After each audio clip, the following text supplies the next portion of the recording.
السلام عليكم ورحمة الله. كيف حالكم؟ أتمنى أن تكونوا بألف خير. اليوم سنبدأ مع المجموعة الثالثة للحروف العربية مع الحركات القصيرة والسكون والتنوين مع شكل وموضع الحرف وسط الكلمة. On va commencer avec la troisième partie des lettres arabes avec les voyelles brefs, السكون, التنوين et la façon et la position de la lettre au milieu du mot. إذن اليوم لدينا حرف دال. وهذا حرف الدال بمواضعه وأشكاله وسط الكلمة.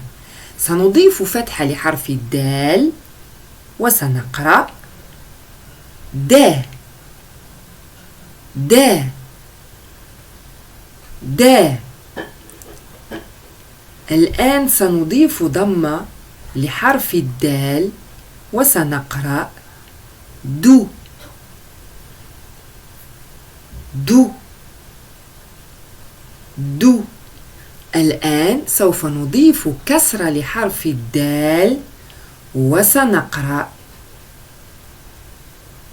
دي دي دي. والآن سوف نضيف سكون لحرف الدال وسنقرأ د د د. كان هذا حرف الدال بالحركات فتحة ضمة كسرة والسكون. الآن حرف ذال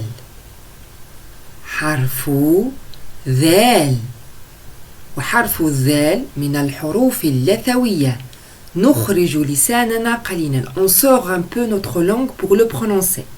سوف نضيف فتحة لحرف الذال وسنقرأ ذا ذا ذا. الآن سوف نضيف ضمة لحرف الذال وسنقرأ ذو ذو ذو. والآن نضيف كسرة لحرف الذال وسنقرأ ذي ذي ذي. الآن سوف نضيف السكون لحرف الذال وسنقرأ ذ ذ ذ.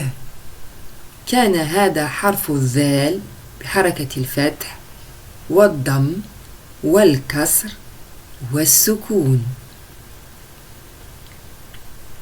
والآن لدينا حرف را. حرف را سوف نضيف الفتحة لحرف الراء. وكما قلنا حرف الراء من الحروف التي لا ترتبط بما بعدها les lettres orphelines. وسنقرأ را را را. الآن سنضيف ضمة لحرف الراء وسنقرأ رو رو رو. والآن سوف نضيف كسرة لحرف الراء ونقرأ ري ري ري. الآن سوف نضيف السكون. on va ajouter le سكون وسنقرأ ر ر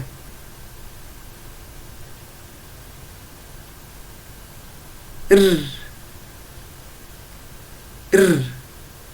كان هذا حرف الراء بالحركات القصيرة والسكون. وكما قلت لكم مسبقا لا نبدأ كلمة في اللغة العربية بالسكون. On commence jamais un mot dans la langue arabe avec du سكون. الآن لدينا حرف ز.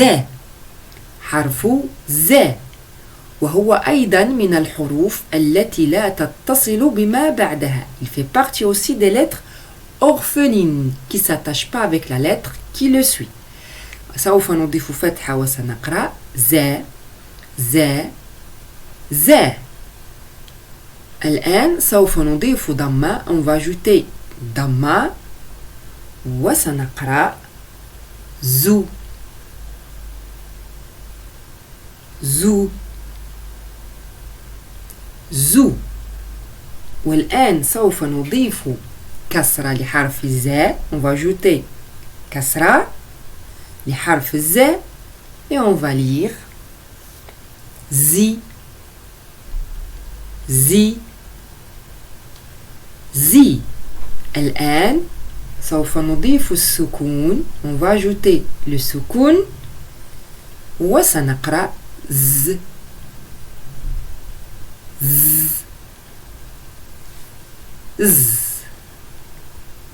كان هذا حرف الزاي بالحركات القصيرة وبالتنوين وبالسكون عفوا. الآن نكمل الحروف بالتنوين. تنوين الفتح فتحتين، تنوين الضم ضمتين، تنوين الكسر كسرتين. حرف الدال فتحتين، كما قلنا دائما نضيف ألف وفتحتين ونقرأ دن دن. حرف الدال بتنوين الضم دن دن. حرف الدال بتنوين الكسر دن دن.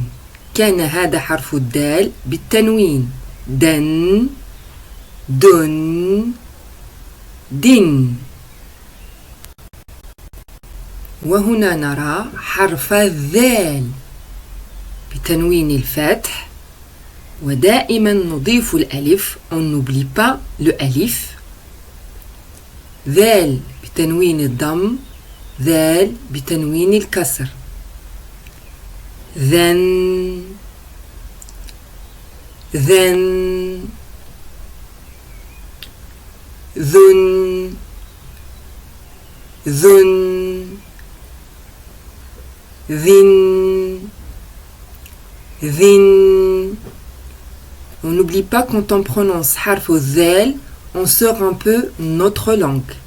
Il fait partie des حروف اللثوية. On sort un peu notre langue pour le prononcer. ذن ذن ذن. كان هذا حرف الذال بالتنوين. والآن حرف الراء. را تنوين الفتح فتحتين وألف. Le tanwin avec la fatha, tout le temps on ajoute un alif. رن رن بتنوين الضم رن رن.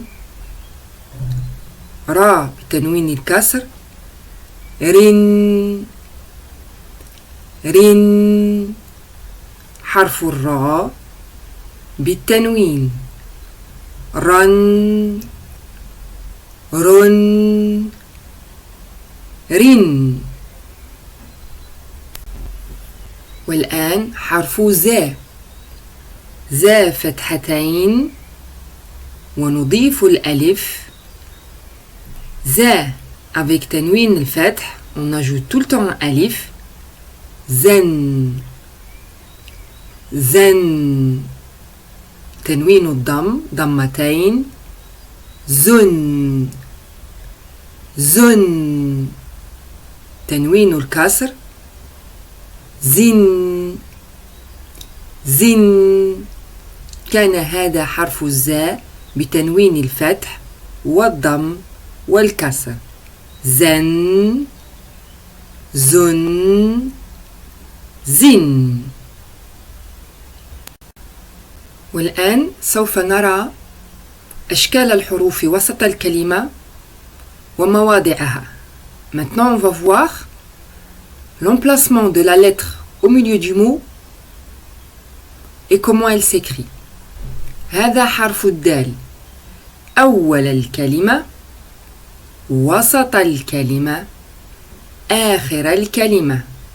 La lettre دال au début du mot, au milieu du mot et à la fin du mot. Comme on a dit, حرف الدال, il fait partie des lettres orphelines, حروف القطع, qui ne s'attachent pas avec la lettre qui le suit. Faites attention à ça.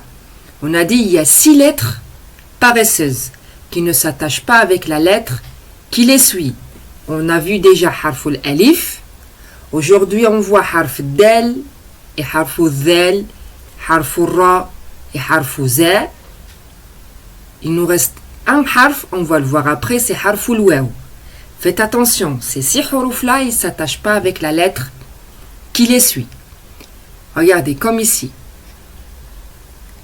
دفتر دفتر. وهنا حرف الدال وسط الكلمة يمد ذراعا من جهة اليسار ليتصل بالحرف الذي قبله. La lettre دال au milieu du mot, elle tend un bras du côté gauche pour s'attacher avec la lettre qui la précède. Mais elle ne tend pas un bras du côté droit parce qu'elle ne s'attache pas avec la lettre qui la suit. Comme on voit ici dans l'exemple. جريدة جريدة. وهنا حرف الدال آخر الكلمة يمد ذراعا من جهة اليسار ليتصل بالحرف الذي قبله. La lettre دال à la fin du mot, elle tend un bras du côté gauche pour s'attacher avec la lettre qui la précède ou il peut être isolé. مجرد. أسد أسد. ورد ورد. هذا حرف الدال أول وسط وآخر الكلمة. هنا نرى حرف الذال. ذال. On sort notre langue pour le prononcer. ذال. Il s'écrit de la même façon que حرف الدال. Il fait partie des lettres orphelines. Il ne s'attache pas avec la lettre qui le suit. ذال أول الكلمة au début du mot. ذال وسط الكلمة au milieu du mot. ذال آخر الكلمة. ذكية ذكية. تلميذة تلميذة.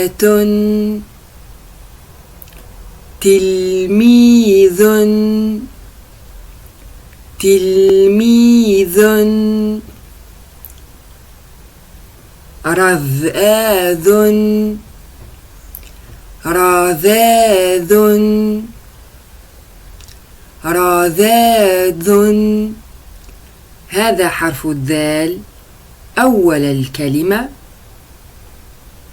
وسط الكلمة يمد ذراعا من جهة اليسار آخر الكلمة يمد ذراعا من جهة اليسار أو يكون مجردا.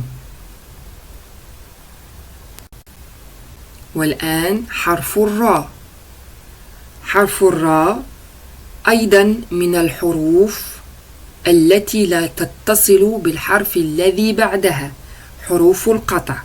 La lettre ra, elle fait aussi partie des lettres orphelines qui ne s'attachent pas avec la lettre qui la suit, comme on voit ici dans l'exemple.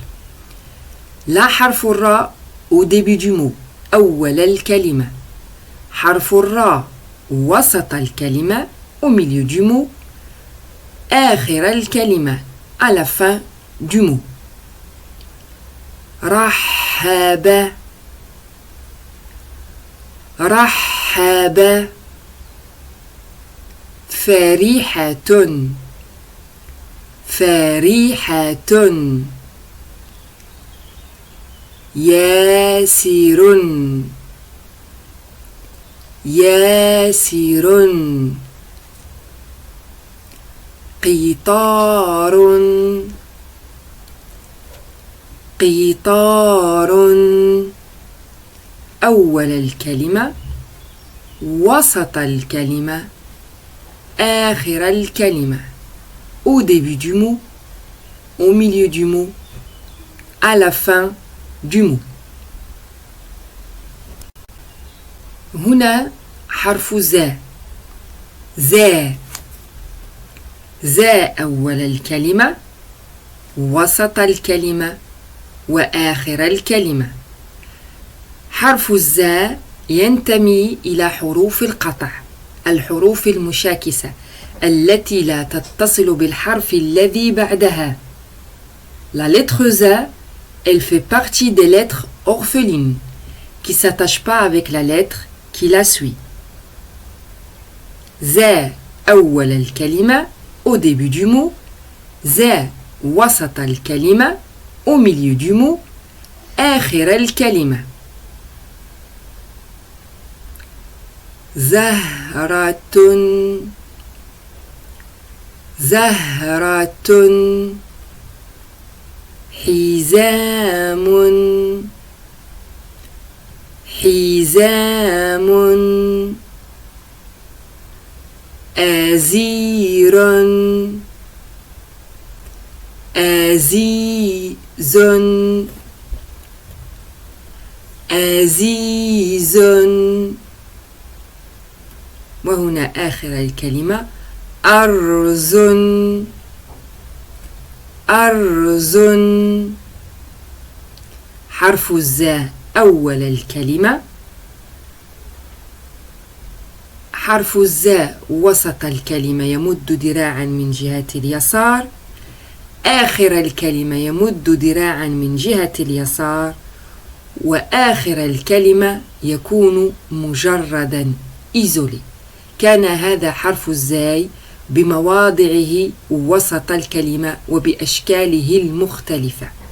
C'était ça حرف الزاء avec sa façon et son emplacement dans le mot.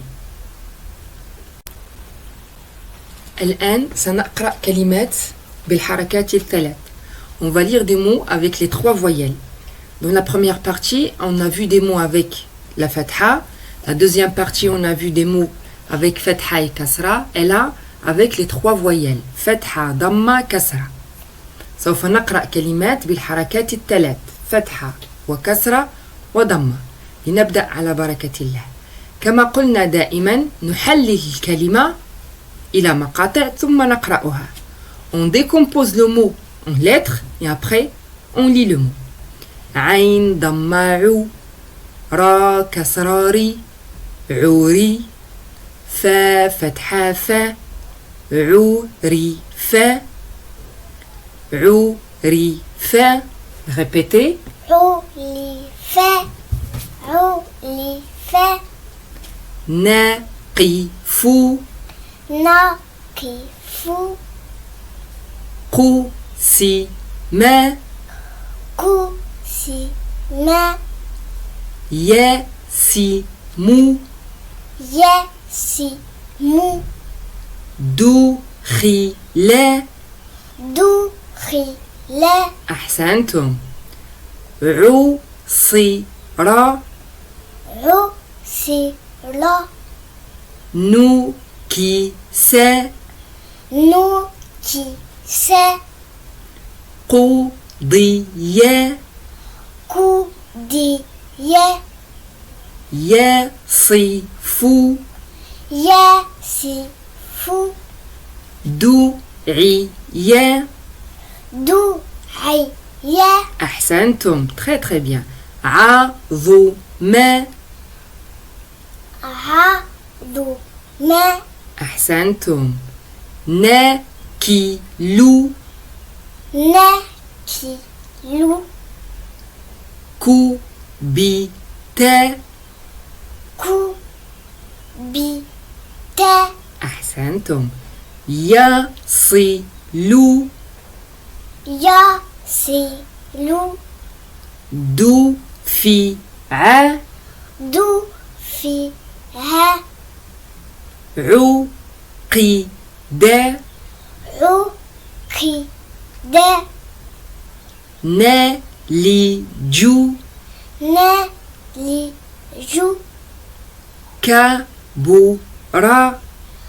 كبر. يعد. يعد. دهم. دهم. Ahsantum.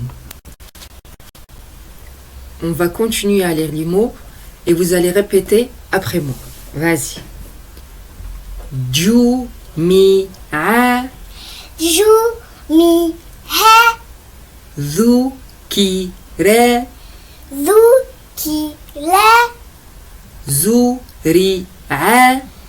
زرع. ضرب. ضرب. حكم. حكم. حجب. حجب. ربط. ربط. زهد. زهد. شرف. شرف. صدم. صدم. سئل. سئل. شفع. شفع. سعد. سعد. صبغ. صبغ. زجر. زجر. سحب. سحب. شفي. شفي. سكب. سكب. صدع. صدع. سلب. سلب. أحسنتم. أحسنتم. كان هذا درسنا لهذا اليوم. درسنا حرف الدال، حرف الذال، را، زا، وهذه من حروف القطع. Ils font partie des lettres orphelines. كانت هذه المجموعة الثالثة من الحروف العربية بالحركات القصيرة والسكون والتنوين. C'était la troisième partie des lettres arabes avec les voyelles brèves, السكون et التنوين. وإلى الحصة القادمة بإذن الله. À la prochaine leçon بإذن الله. Salam alaikum.